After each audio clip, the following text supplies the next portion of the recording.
Bien, esta charla es una charla a nivel de divulgación, con lo cual no esperen ninguna gran profundidad en los conocimientos científicos, más bien al contrario, mi objetivo es llegar a todos y que todos puedan entender lo que voy a presentar. Y por otra parte, decirles que no es una charla científica, es una charla en donde, bueno, voy a incluir tanto ciencia como tecnología, como evolución comercial, alineación con las tendencias de mercado, porque solo así podemos hacer planteamientos realistas. Podemos tener una tecnología impresionante, pero si no hay una inversión por parte de las empresas que desarrolle esa tecnología y la convierta en productos, pues morirá. Entonces voy a centrarme en aquellas tecnologías que tienen más perspectivas de salir al mercado o que ya están empezando a entrar al mercado.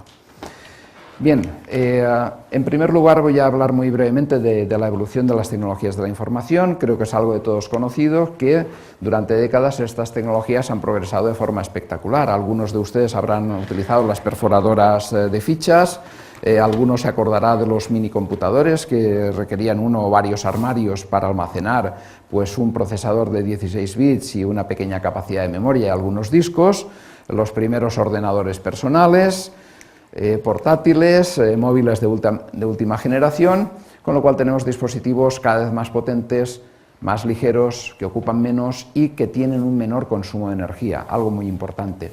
Pero incluso más importante que eso, hemos pasado de dispositivos desconectados a dispositivos conectados en la red, con unas aplicaciones que tienen valor precisamente porque pueden acceder a grandes volúmenes de información, información que además puede ser procesada en granjas enormes de procesadores que no vemos, pero que están ahí, están conectados a Internet, y es lo que realmente le da potencia a Internet, tanto potencia de cálculo como capacidad de almacenamiento. Ahí es donde están los datos.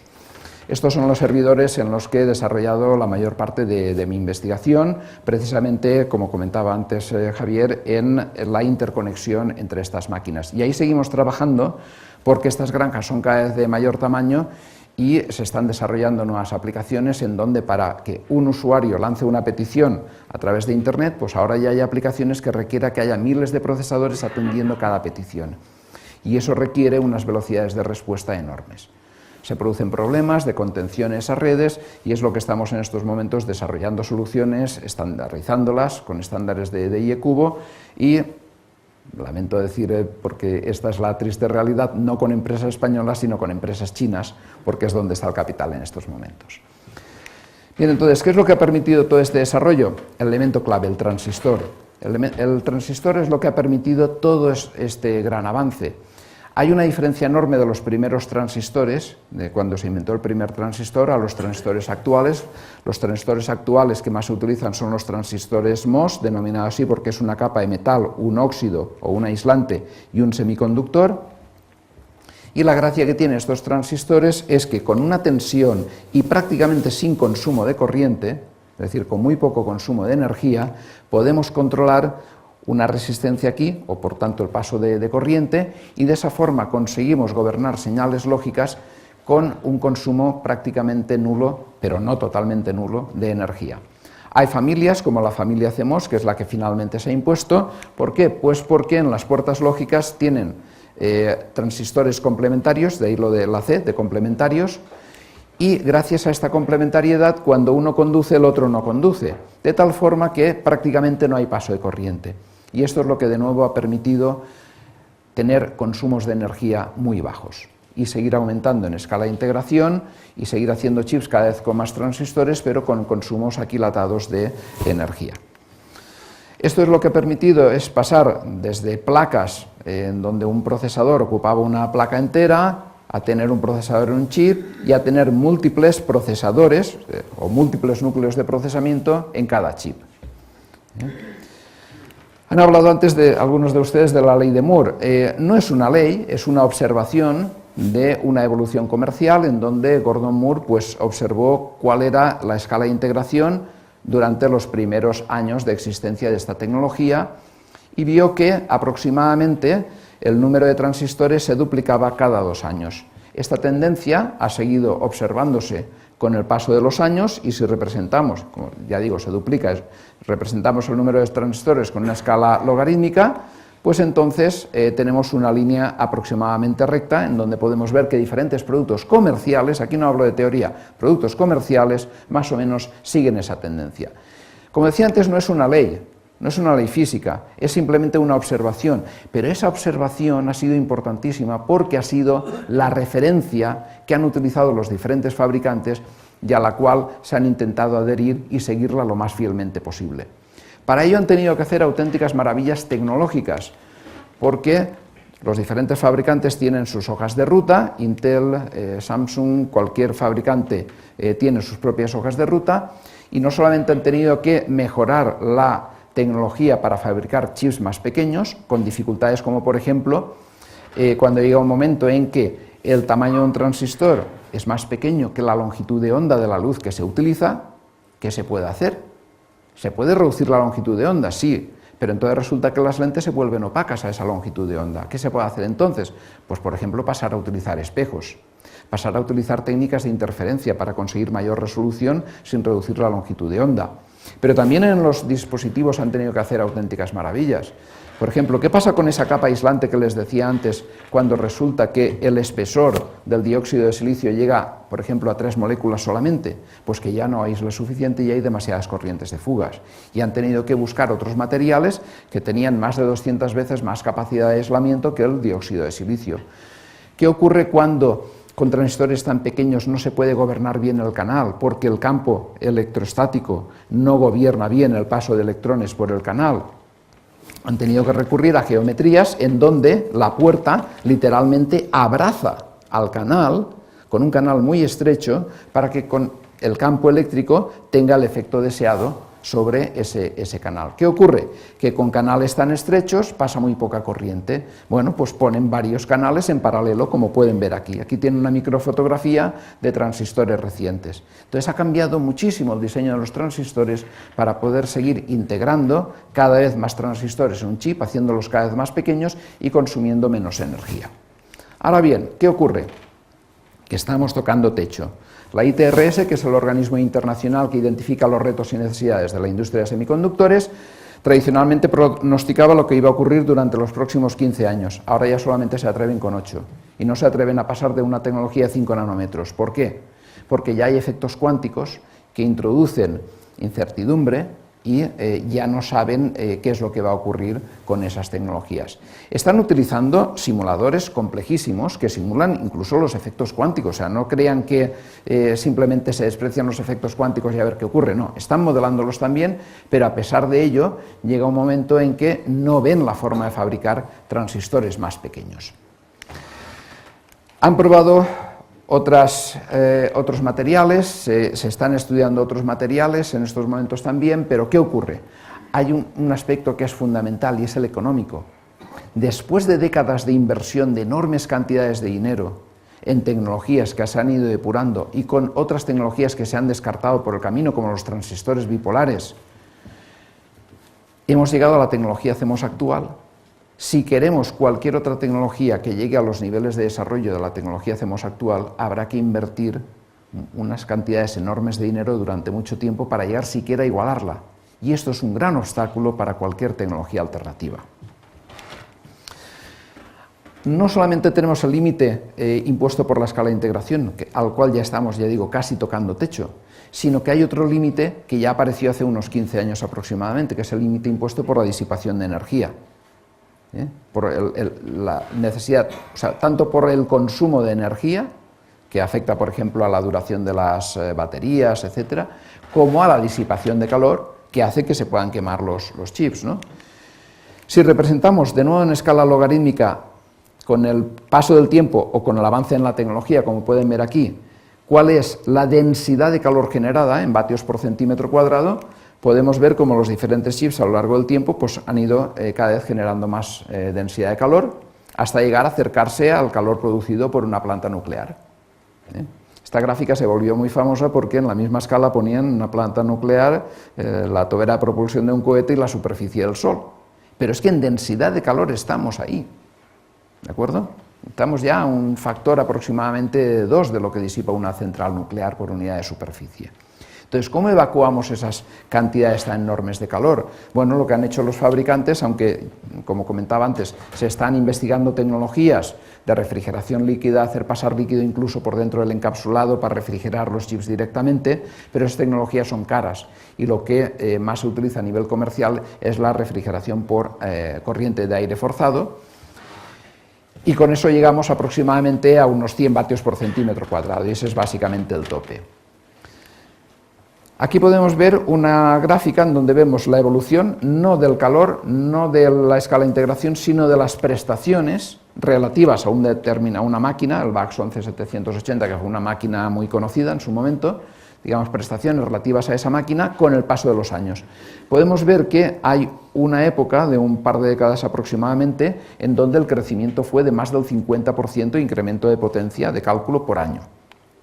Era la época dorada en donde Intel descartaba cualquier otra posibilidad, lo único que hacían era sacar procesadores cada vez con mayor frecuencia, cada vez más potentes, y esperaban que la gente los comprara. Y como los vendían, pues no querían saber de ninguna otra opción. Hasta llegó un momento en que fabricaron el procesador de 4 GHz y no lo comercializaron. Y no lo comercializaron porque iba más lento que el de 3,8 GHz. El motivo era que los dispositivos de protección contra sobretemperatura se activaban demasiado frecuentemente, cortando la señal de reloj, y durante esos tiempos muertos hacía que el procesador al final funcionara más lentamente que el de menos frecuencia, con lo cual ya no lo comercializaron. ¿Qué ocurrió a partir de ese momento? No pudieron seguir incrementando la escala de integración y la frecuencia de reloj. Solamente pudieron seguir incrementando la escala de integración, pero ya no la frecuencia de reloj. Entonces lo que hicieron fue pasar a procesadores multinúcleo, que sí consiguen, con el mismo consumo de energía o con la misma disipación de calor, consiguen más potencia de cálculo, y eso es demostrable mediante fórmulas, pero no puede crecer a la misma velocidad, y ya se tuvieron que conformar con un crecimiento de poco más del 20% por año. Y en esa situación estamos en estos momentos. Pero dentro de poco ya tocaremos techo en cuanto a escala de integración, y también esto ya se transformará en algo plano. Bien, ¿qué podemos hacer al respecto? ¿Hay algo que se puede hacer? Miremos a lo que están haciendo los fabricantes. Han ido aumentando el número de núcleos, pero esto tiene truco. Si miramos lo que ocurrió en los primeros 7 años, por ejemplo, Intel pasó de 1 a 8 núcleos. En 7 años más, recordemos que se duplica, ¿no? O sea, la escala de integración se duplica cada 2 años. Con 7 años más, pues en estos momentos tendríamos 64 núcleos. Si miramos los procesadores recientes de Intel, lo más que encontramos son 28 núcleos. ¿Qué ha ocurrido? ¿Por qué no tienen 64 núcleos? Pues por una parte, porque se les calentaría demasiado el chip y tendrían que apagar parte de los núcleos, simplemente porque no pueden disipar tanto calor. Más núcleos, más disipación de calor. Por otra parte, porque no tendrían bastante ancho de banda para acceder a memoria y traer datos para alimentar a todos esos procesadores. Pero finalmente, porque dada esa situación, lo que han hecho es, bueno, invertir los transistores en otra tecnología, que son instrucciones vectoriales que permiten procesar no cantidades escalares, sino vectores, en donde la misma instrucción se aplica sobre varios datos a la vez. Entonces tienen instrucciones vectoriales, registros vectoriales, etc. También tienen memorias caché de mayor tamaño, etc. Pero, como digo, no han seguido creciendo el número de núcleos, porque hay estudios también, estudios teóricos, algunos muy conocidos como este, que indican que si tenemos chips multinúcleo homogéneos, con todos los núcleos del mismo tipo, pues no los podemos tener todos activos porque si no se quemaría. Y a medida que avanzamos a mayores escalas de integración, pues el porcentaje de chip que tenemos que tener apagado para que no se queme, pues es mayor. Por ejemplo, con 8 nanómetros, más del 50% del chip tendrá que estar apagado porque si no, se nos quema. Entonces, ¿para qué queremos un chip con más núcleos si los vamos a tener apagados? Pues eso es lo que ha hecho Intel, poner menos núcleos.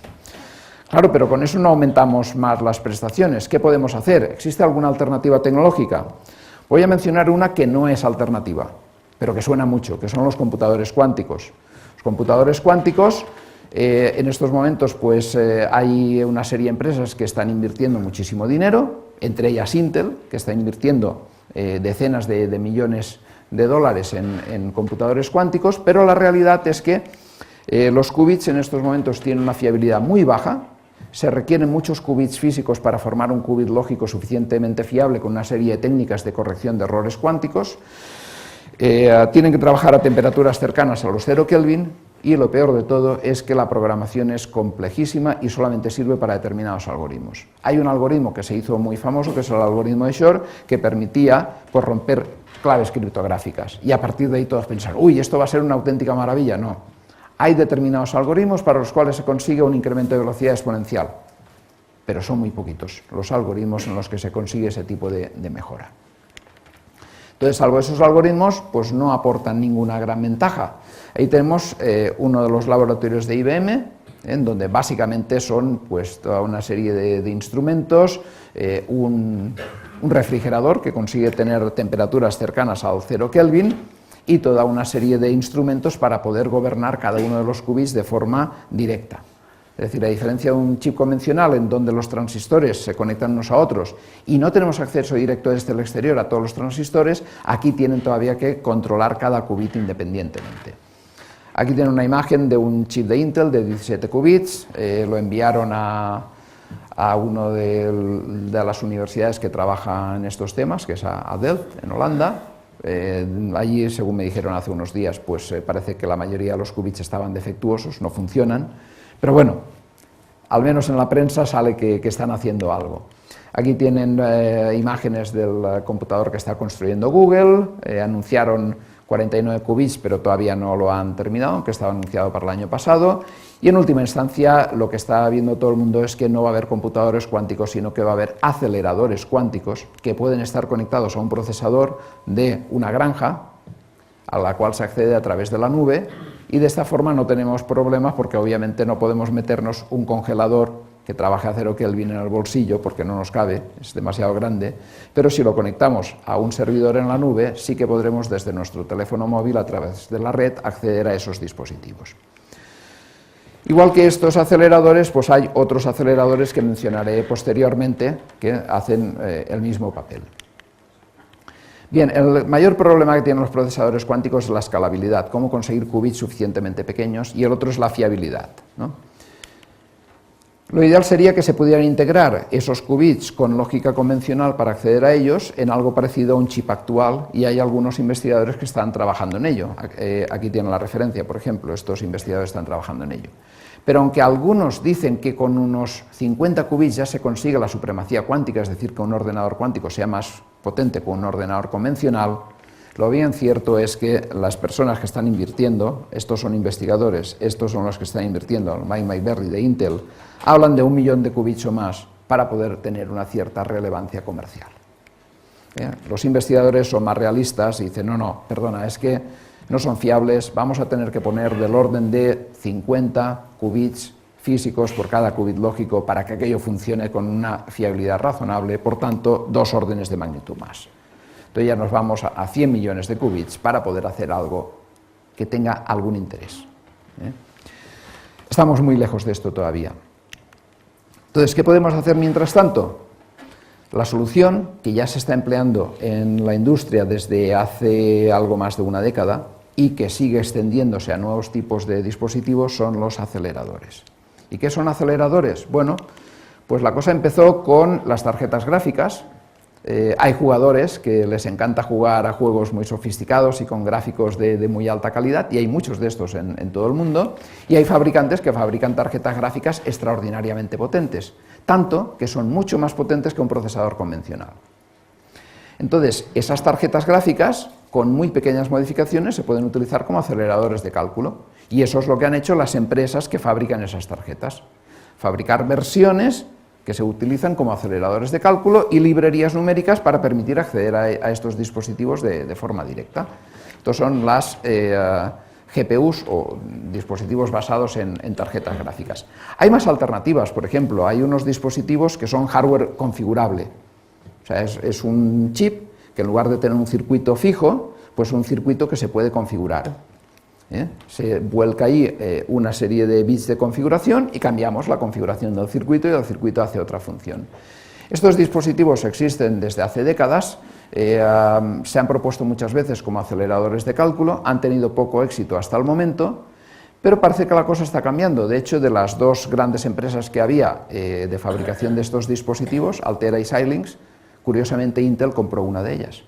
Con lo cual, cuando Intel invierte en una de estas empresas, pues por algo será. Parece que ven que esta puede ser una de las vías que se van a, intensificar en el futuro. ¿Qué más? Bueno, pues hay muchas otras aplicaciones. Quizá la más interesante sea inteligencia artificial, las redes neuronales, hasta el punto que ya se están desarrollando chips específicos para soportar este tipo de aplicaciones. Por ejemplo, Microsoft ha empezado con FPGAs para, soportar redes neuronales más eficientemente, pero empresas como Google, como ahora después comentaré, han fabricado ya chips específicos para esta aplicación solamente. Bien, aquí tenemos una imagen de lo que puede ser una tarjeta gráfica, ¿no?, con una serie de unidades aritméticas gobernadas por una única unidad de control, y básicamente lo que hace este dispositivo, y el motivo por el que es más rápido, es porque en lugar de tener instrucciones escalares que operan sobre un par de valores y me generan un resultado, lo que hacen es operar sobre un par de vectores. Entonces, el mismo controlador controla múltiples unidades aritméticas que hacen lo mismo, pero sobre datos diferentes. Entonces, en lugar de operar dato a dato, opero vector a vector, con lo cual consigo más prestaciones. Estas tarjetas han ido evolucionando hasta el punto de tener en las tarjetas más recientes miles de unidades aritméticas dentro de cada chip. Entonces, ¿cómo consigue más potencia de cálculo? Como decía, con una unidad aritmética, con una unidad de control gobierno múltiples unidades aritméticas. Eso simplifica el control. Eso hace que pueda meter más unidades aritméticas dentro de un chip y por tanto más potencia de cálculo, y además, como tengo menos lógica dentro del chip para poder ejecutar instrucciones fuera de orden, es algo que requiere un control bastante complejo, las ejecuto en orden, pero cada instrucción es más potente. Bueno, pues al quitar toda esa lógica de control, también reduzco la disipación de calor, con lo cual consigo un mejor rendimiento energético. Les comentaba antes las FPGAs. Esta es una imagen de una FPGA de la empresa que adquirió Intel, ahora ya por tanto ya es marca Intel, y en donde en servidores como Alibaba, es un servidor que está en la nube, ya ofrece máquinas virtuales que tienen este tipo de aceleradores incorporados. Es decir, que cuando ya ofrecen esto como un servicio al gran público es porque prevén que puede haber usuarios de este tipo de tecnología. Otro tipo de aceleradores, les comentaba antes las aplicaciones de inteligencia artificial. Bueno, hay, digamos, dos nomenclaturas, una es TPU, Tensor Processing Unit, y otra DPU, Data Flow Processing Unit. En el fondo son prácticamente lo mismo. Son estructuras altamente especializadas para conseguir muy altas prestaciones en aplicaciones de inteligencia artificial. Ahora después voy a indicar un poquito más cómo funcionan.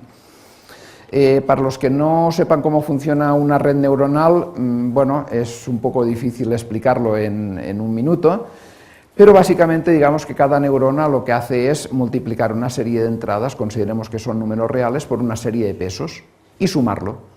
Y luego hay una función que básicamente discrimina si la respuesta está por encima de un umbral o por debajo de un umbral y prácticamente saca una respuesta 0,1, no es así, pero casi. Esto es lo que hacen. Con lo cual, ¿qué tenemos que hacer para procesar datos en una red neuronal descomunal de miles de millones de neuronas? Pues básicamente productos de matrices. ¿Y cómo hacemos esos productos de matrices? De forma muy rápida. Bueno, pues aquí tenemos el chip de Google.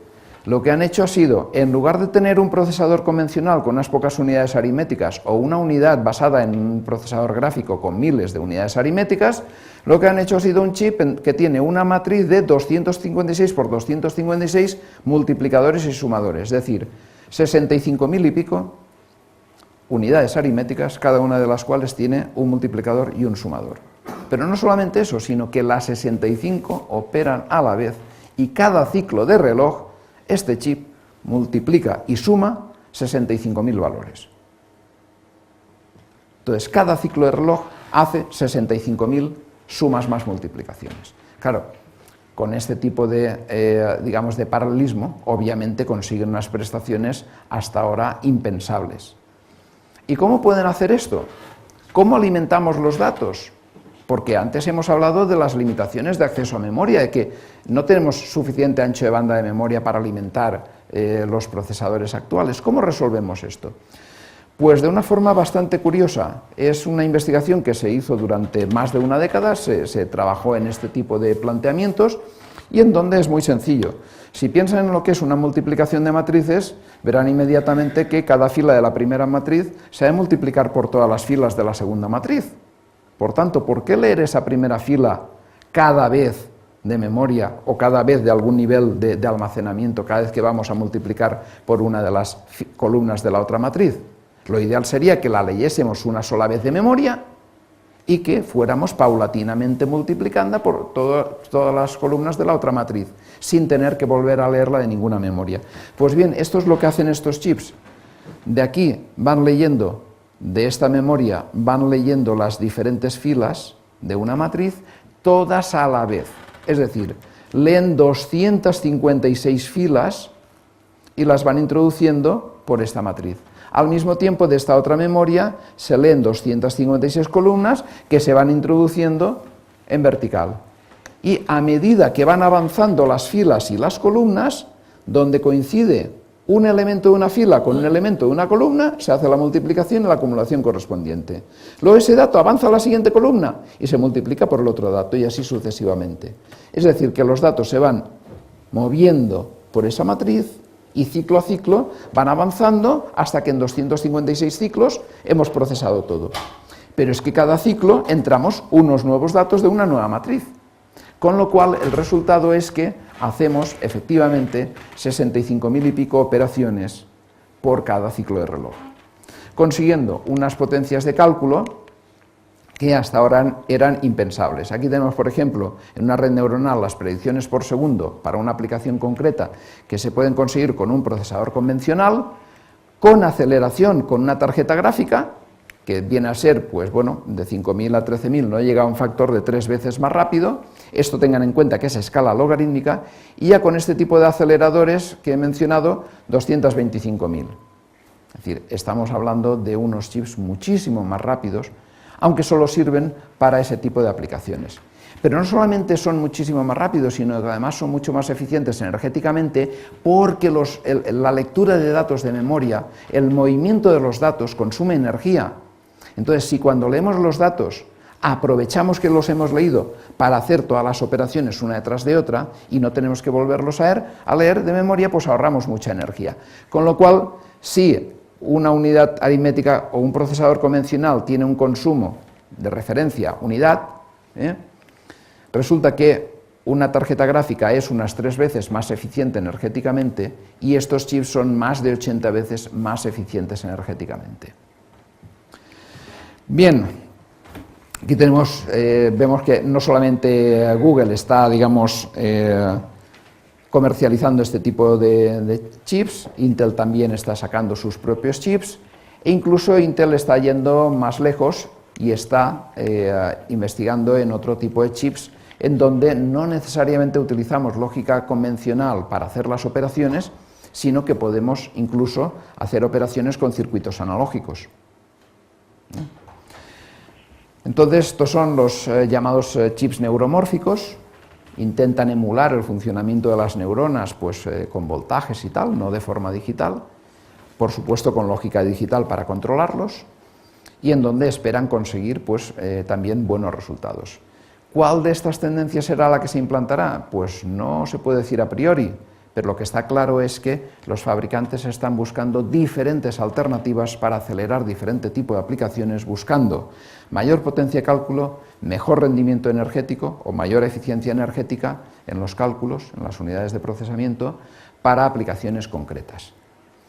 Y con esto lo que se puede hacer es soslayar esas limitaciones que teníamos antes, es decir, hemos hablado de tocar techo en la escala de integración y en la potencia de cálculo si seguíamos el planteamiento convencional. Bueno, incrementemos la potencia de cálculo con aceleradores. Hemos hablado de que se había tocado techo en cuanto a disipación de calor. Bien, utilicemos chips que son más eficientes energéticamente.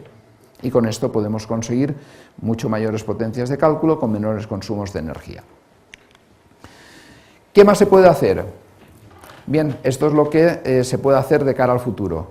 Básicamente, suponiendo que la escala de integración dentro de poco va a tocar techo y que tenemos esos problemas térmicos con el agravante adicional de las limitaciones de ancho de banda de acceso a memoria, básicamente lo que podemos hacer es, por una parte, en lugar de integrar solamente núcleos de procesador convencional en un chip, que si hacemos eso ya hemos dicho que tendremos que apagar parte de ellos, ¿por qué no integramos procesadores convencionales o núcleos de procesador convencional y otros aceleradores diversos en el mismo chip? Recordemos que esos aceleradores no valen para cualquier aplicación, solamente para ciertas aplicaciones. Por tanto, si hay una aplicación que en un momento determinado usa un acelerador, pues usa ese y no usa los otros. Si otra aplicación requiere otro tipo de acelerador, usa ese otro acelerador. Con lo cual, si tenemos varios aceleradores en un chip, de forma natural, parte del chip va a estar sin funcionar. Con lo cual, con eso resolvemos el problema de calentamiento que decíamos antes. Es decir, de forma natural vamos a tener parte del chip apagado. Otra forma de atacar el problema es reduciendo el tamaño de los chips. Obviamente, si reduzco el tamaño de los chips, pues voy a generar menos calor. ¿Tiene esto sentido? Ya veremos que puede tener sentido. Y otra posibilidad es integrar varios chips en cada encapsulado, es decir, hago los chips más pequeños, como decía antes, pero pongo varios dentro de cada encapsulado en vez de poner un solo chip. Bien, vamos a ver estas diferentes opciones. En cuanto a la primera, aquí podemos ver una fotografía de uno de estos chips, que tiene 4 núcleos de procesador convencional y varios cientos de procesadores especializados tipo tarjeta gráfica, para acelerar ese tipo de cálculos. Entonces, ¿para qué se utilizan estos chips? Este en concreto se utiliza para móviles, en donde lo que consiguen es toda la parte de procesado gráfico, desde generación de gráficos en la pantalla, vídeo, etcétera. Todo eso lo procesan con estos chips y lo que es el procesamiento convencional con estos chips de uso más genérico. Consiguen una elevada eficiencia energética, bastante potencia de cálculo, con un consumo muy aquilatado de batería. Entonces, este tipo de dispositivos están utilizando actualmente en los chips. Aquí tenéis datos de algunos de estos procesadores, como podéis ver, 256 núcleos gráficos, con 4 núcleos convencionales, a diferentes frecuencias y con consumos relativamente pequeños, entre 7,5 y 15 vatios, y no los más de 100 vatios que puede tener un procesador convencional actual. ¿Qué hay en cuanto a reducir el tamaño de los chips? Pues, por ejemplo, ese chip que os he dicho que tiene 65.000 y pico unidades aritméticas, ese chip de Google, lo han conseguido fabricar con la mitad de transistores de un procesador de Intel actual. ¿Y cómo han podido introducir tantas unidades aritméticas con tan pocos transistores? Bueno, tan pocos. Tengamos en cuenta que en estos momentos un chip actual puede tener decenas, 5.000 millones, o sea, decenas de miles de millones de transistores. Entonces, no son pocos. Reducir a la mitad siguen siendo muchos miles de millones. ¿Pero cómo lo han conseguido? Pues en este caso concreto a base de hacer que las unidades aritméticas, en lugar de tener 32 bits para procesar números en coma flotante, son unidades aritméticas de solamente 8 bits y procesan enteros. ¿Y cómo consiguen la resolución necesaria? Bueno, no necesitan más resolución. Lo que han hecho ha sido básicamente cuantizar la información de tal forma que si yo quiero representar un número entre un mínimo y un máximo, y de hecho las redes neuronales no tienen una gran variación en sus parámetros, ni en las entradas ni en los pesos, entonces entre ese mínimo y ese máximo, pues el mínimo es el 0 y el máximo es el valor 255, que es lo más que me permite representar 8 bits. Y en medio, pues proporcionalmente. Entonces hacemos una cuantización, nos movemos por cuantos, como una escalerita, en lugar de forma continua, como son los números reales. Tenemos una pérdida en la precisión, pero el resultado es más que aceptable para inferencia de redes neuronales. No así para entrenamiento se requiere más precisión y estos chips de Google solamente sirven para hacer inferencia por la poca resolución que tienen. Pueden pensar ustedes, si conocen un poco más de redes neuronales, me pueden decir, es que la inferencia es rápida, no requiere mucha potencia de cálculo y es precisamente el entrenamiento lo que requiere enormes potencias de cálculo. Es cierto, pero ¿qué es lo que hace Google? Google ofrece servicios como la traducción y toda una serie de servicios que ustedes utilizan prácticamente a diario, y para ofrecer estos servicios, si Google ofrece estos servicios con estos procesadores, consigue ofrecerlos con mucho menos consumo de energía, con lo cual les resulta rentable invertir en diseñar y fabricar estos chips. Si Google ofrece máquinas virtuales que tengan estos aceleradores a gente que quiera utilizarlas para, una vez entrenada la red neuronal para una determinada aplicación, quiera utilizar masivamente esa aplicación utilizando servidores en la nube, lo podrá hacer también. Y esto también le resulta rentable a Google, con lo cual Google vio claramente que la mayor parte de su mercado era inferencia y no entrenamiento. De ahí que diseñara chips específicos para este tipo de aplicación. Hemos hablado también antes de fragmentar un chip en varios más pequeños. ¿Tiene esto sentido? Bueno, si fragmentamos un chip en varios más pequeños, pero son todos idénticos, no ganamos gran cosa. Pero si en cambio lo que hacemos es tener una variedad de chips y ponerlos todos en el mismo encapsulado, la cosa cambia. Podemos tener dentro de un mismo encapsulado, por ejemplo, núcleos convencionales de procesador, de uso genérico, y núcleos tipo tarjeta gráfica para aceleración. Podemos también tener otro tipo de aceleradores, FPGAs o incluso aceleradores para redes neuronales, y poner los diferentes chips dentro del mismo encapsulado. También podemos poner memoria, de tal forma que en lugar de tener la memoria fuera, la pongamos dentro del chip. ¿Qué ventajas tiene esto? Bueno, vamos a verlo en unos momentos. Entre otras, el hecho de reducir el tamaño de los chips lo que nos permite de entrada es que cuando fabricamos una tirada de chips, el porcentaje de chips que no salen defectuosos se incrementa, es decir, el porcentaje de chips que salen buenos se incrementa, simplemente por ser más pequeños los chips, y eso ya es una ventaja económica importante. Pero es que por otra parte, el otro problema que habíamos mencionado, el ancho de banda de acceso a memoria, resulta que las memorias internamente tienen un ancho de banda muy elevado, que se pierde porque hay que encapsularlas en un chip que tiene muy poquitas patitas. Entonces tenemos que ir leyendo trocito a trocito de memoria y enviándolo a través del chip y por la placa de circuito impreso al procesador.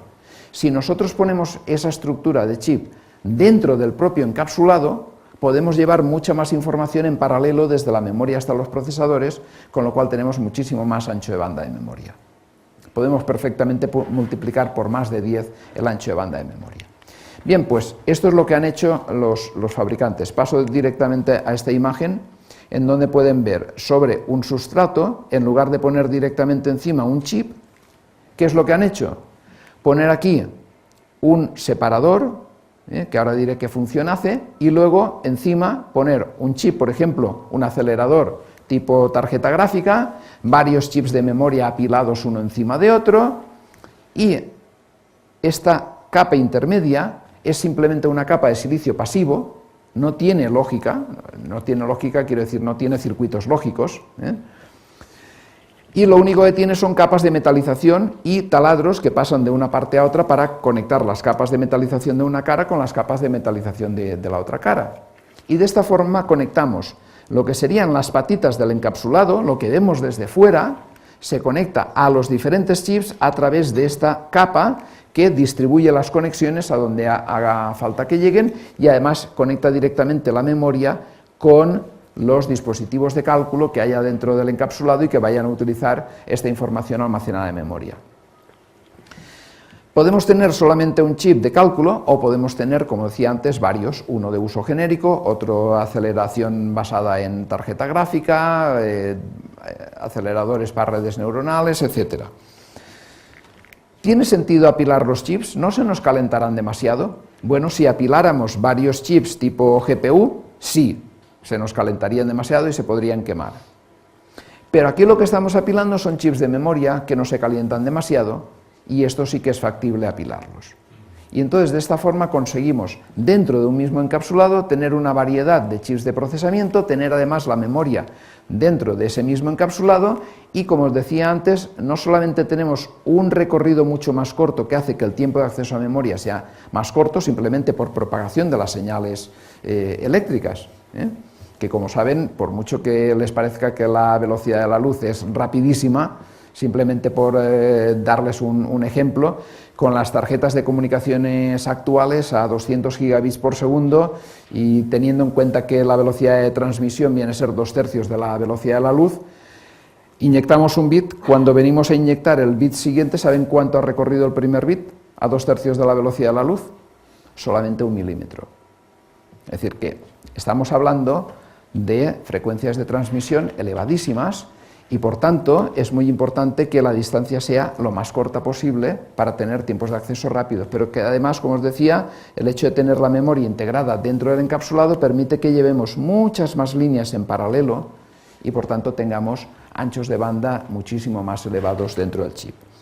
Además, la eficiencia energética también mejora. Por ejemplo, en un diseño de AMD han mejorado en un factor de 3 el rendimiento energético gracias a que ese trasiego de datos, como las distancias son más cortas, los circuitos electrónicos para generar la señal no requieren tanta potencia, porque no se va a atenuar tanto la señal al tener que recorrer solo distancias cortas.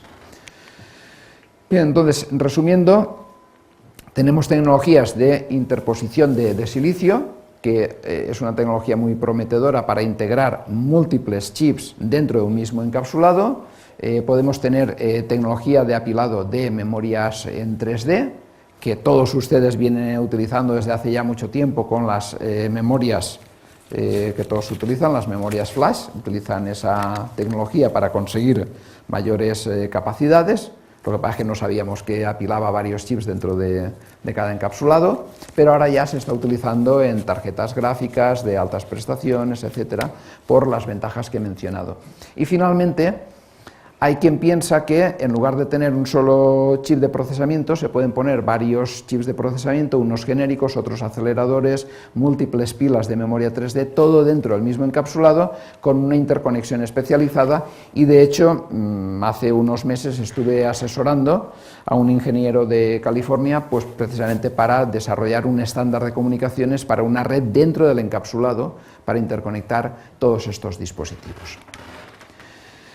Bien, esta es la tendencia que yo veo que va, digamos, a establecerse en el futuro, toda una serie de aceleradores especializados, y en esa línea lo que hemos estado trabajando nosotros, simplemente un par de pinceladas, es, dado que vamos a tener toda una variedad de aceleradores, dado que esos aceleradores en la mayoría de los casos van a estar en máquinas en la nube, que son granjas enormes de procesadores, cada uno con uno o varios aceleradores especializados, dado que esos aceleradores solamente se pueden utilizar para aplicaciones específicas, lo que cabe esperar es que la mayor parte del tiempo estén sin utilizar. Y de hecho eso es lo que hemos medido en aplicaciones reales, en centros de proceso de datos reales, pues utilizaciones del orden del 10%. ¿Podemos incrementar esa utilización y sacarle más rendimiento a esa inversión económica? Sí. ¿Cómo? Aprovechando que tenemos los ingredientes, tenemos los aceleradores y tenemos redes de interconexión que conectan los nodos de procesamiento y permiten transferencias a muy altas velocidades. Entonces, ¿por qué no conseguir compartir todos los aceleradores entre todos los nodos de la máquina? De tal forma que un acelerador, en vez de poderse utilizar solamente en el procesador principal al cual está conectado, se pueden utilizar desde cualquier punto de la máquina. Entonces hemos desarrollado unas librerías que permiten que esos aceleradores se pueden acceder desde cualquier punto de la máquina y mejorar las prestaciones, no solamente porque podemos seguir incrementando el número de aceleradores que le asignamos a una aplicación. En verde tenemos lo que se puede hacer con el hardware actual. ¿Podemos pinchar hasta 4 aceleradores en un nodo de un clúster? Pues hasta ahí podemos llegar. Con nuestra tecnología podemos seguir incrementando mucho más el número de aceleradores, simplemente porque se pueden llegar a usar todos los que hay en la máquina, incluso para una sola aplicación. Y con ello conseguimos también un mejor rendimiento energético al incrementar la utilización de esos dispositivos que son bastante caros y que consumen bastante energía. Bien, con esto termino la presentación. Si tienen alguna pregunta, estaré encantado de atenderla.